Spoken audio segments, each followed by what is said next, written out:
Hey guys, it's Dan here from SiteCreate. I'm just going to take you through the widget settings for our Documentor Plus plugin.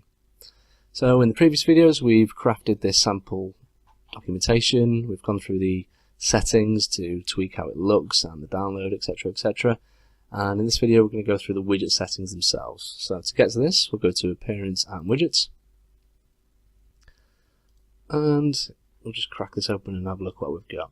So as usual, we've got the widget title. That's kind of default to every single one. You can pop one in there if you wish. And next up, we've got the content area selector. Now that's the CSS selector which represents, or references I should say, the area in your page which contains the documentation that you want to create a table of contents of.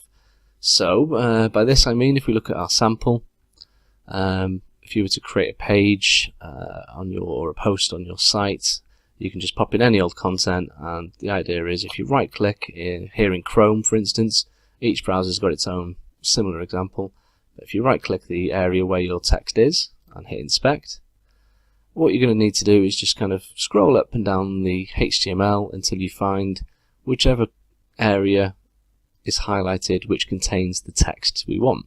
So here you can see when we're highlighting the entry content div, that's got all of the content we want, so we know we're good to go. So in the area here we'll type in dot, because it's a CSS class, not an ID, and the name of the class, which is entry content.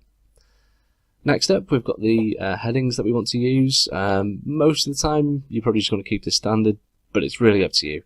Basically this is what will represent each section of your documentation.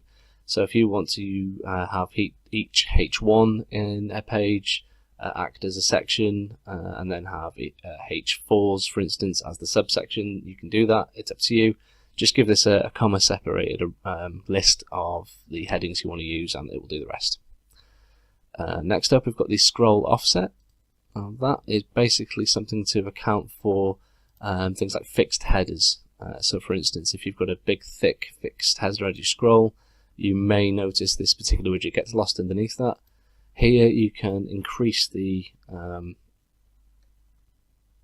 space from the scrolling, so if we click here on an anchor, you can see with the settings at the moment, the title stop nice and neatly.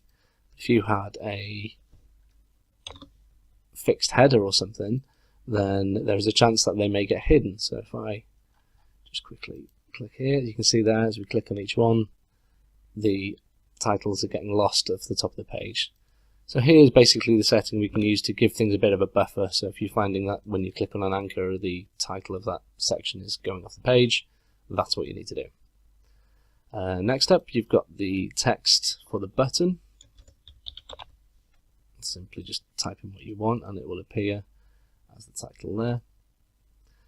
Next up we've got the download document title selector, so that will be the actual name of the downloaded HTML version. Now basically, much like the content area, this is where you're going to reference the title for your particular documentation. So in this case, that's the title for documentation, so we're going to click that, hit inspect, and in the source we can see that the particular area that highlights this, that's correct, is entry title. So that's what we put in here. Next up we've got a CSS class. We've just popped in button because it's really common for Bootstrap. You may not even need anything. The actual plugin has its own settings, but your theme may provide some funky styling for buttons as well, so if you know the CSS class for it, pop it in and there you go.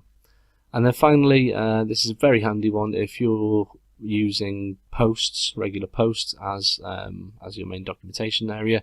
You can create a whole new category, say for instance just docs or whatever. You can pop all your pages, all your posts in there with all your different documentation in, and here you can choose to only display the widget on that particular category. So it's just a way of keeping things lean without actually installing more plugins to handle it. And there we go. That's the widget settings for the plugin. If you've got any more questions, do come see me. Other than that, thanks for watching.